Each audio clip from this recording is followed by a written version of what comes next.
बॉलीवुड में कई एक्टर आए और गए, लेकिन कोई भी लेजेंड देवानंद जैसा नहीं आया। उन्होंने 6 दशकों तक लोगों के दिलों पर राज किया था। कहना गलत नहीं होगा कि देवानंद जैसी एक्टिंग और डायलॉग डिलीवरी देने वाले एक्टर ने अभी तक इंडस्ट्री में एंट्री नहीं ली। खैर, 3 दिसंबर 2011 को इस दुनिया को अलविदा कह चुके देव साहब की यादें लोगों के जहन में दशकों तक रहेंगी।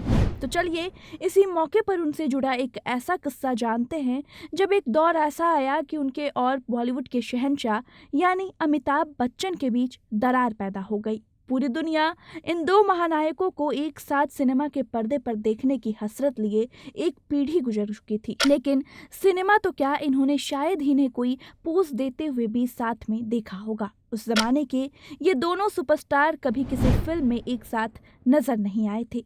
दोनों के स्टारडम का समय अलग था, लेकिन जिस 70 और 80 के दशक में अमिताभ का समय कहा जाता है, उस दौर में भी देवानंद फिल्मों में काम करते रहे। यहाँ तक कि 1996 में जब अमिताभ के सितारे गर्दिश में जा चुके थे, देवानंद अपनी 20 साल पुरानी सुपरहिट फिल्म ज्वेल थीफ के सीक्वल रिटर्न ऑफ ज्वेल थीफ में नजर आए थे और 3 दिसंबर 2011 को अंतिम सांस लेने से 3 महीने पहले तक उनके डायरेक्शन में 4 फिल्म, जिसमें उनके साथ जैकी श्रॉफ, नसीरुद्दीन शाह थे। उधर अमिताभ की एक्टिंग का सिलसिला भी कभी थमा नहीं और अब तक बदस्तूर जारी है। लेकिन ये रहस्य हमेशा से सिने प्रेमियों को सालता रहा कि आखिर अमिताभ बच्चन और देवानंद एक साथ किसी फिल्म में नजर क्यों नहीं आए। तो चलिए हम आपको बताते हैं आखिर क्यों ये दो सुपरस्टार ने साथ में काम नहीं किया।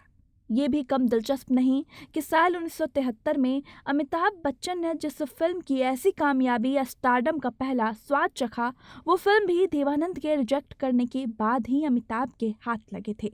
कम लोग जानते हैं कि सलीम जावेद की कहानी पर जंजीर फिल्म बनने जा रही थी। प्रकाश मेहरा ने सबसे पहले देवानंद को ये फिल्म ऑफर की थी। देव साहब ने ये फिल्म सिर्फ इसलिए छोड़ दी क्योंकि उसमें हीरो के लिए कोई गाना ही नहीं था। बिना गाने का देवानंद का वो दौर ही ऐसा था कि रफी, मुकेश और मन्ना डे की आवाज़ पर झूमे बगैर हीरो अधूरा सा लगता था। खैर, देव साहब के इनकार के बाद जो कुछ हुआ वो आप सबको भी पता है। राजकुमार, धर्मेंद्र और शत्रुघ्न सिन्हा तक ने ये फिल्म छोड़ दी थी और तब अमिताभ बच्चन ने जिस मामूली रकम पर यह फिल्म साइन की थी, वो किसी बड़े स्टार को किसी फिल्म के गेस्ट अपीयरेंस के लिए भी मिल जाया करती थी।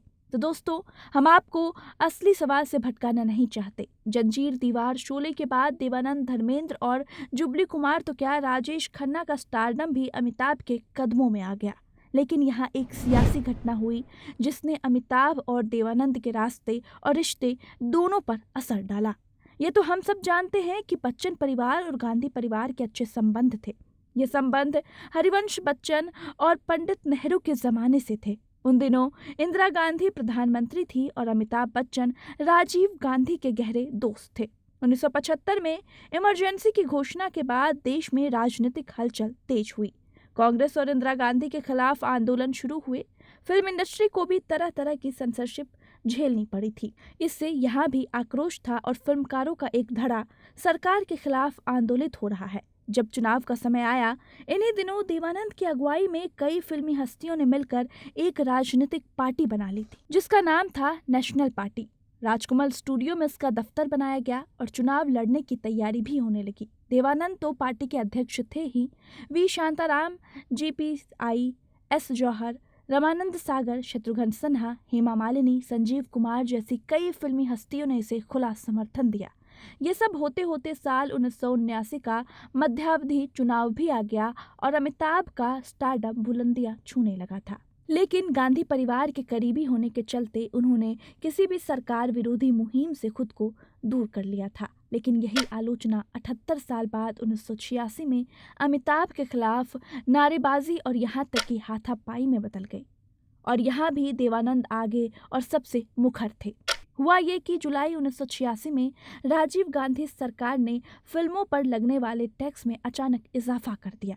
फिल्म प्रोड्यूसर की लागत बढ़ी तो टिकटों के दाम भी बढ़े, जिसका सीधा असर सिनेमा टिकटों की बिक्री और फिल्मों की कमाई पर हुआ। इसे लेकर एक बार फिर फिल्म इंडस्ट्री एकजुट हुई और अक्टूबर 1986 में एक बड़ी स्ट्राइक हुई।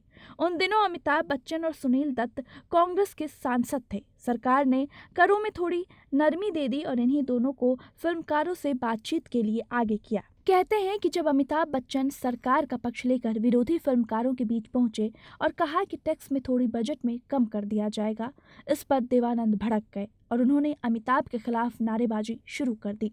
इस दौरान धक्का मुक्की भी हुई और कुछ लोग कहते हैं कि देवानंद ने अमिताभ का कॉलर पकड़ने की भी कोशिश की। खैर, बात आई और गई, लेकिन अमिताभ और देवानंद के रिश्तों में अब वो खटास आ चुकी थी कि उनके एक साथ किसी फिल्म में काम करने की तो कल्पना भी नहीं की जा सकती थी। लेकिन दोस्तों, एक कहावत है कि राजनीति में कोई स्थायी दोस्त या दुश्मन नहीं होता है। कहना तो ये भी चाहिए था कि इंडस्ट्री में भी कोई स्थायी दोस्त या दुश्मन नहीं होता है।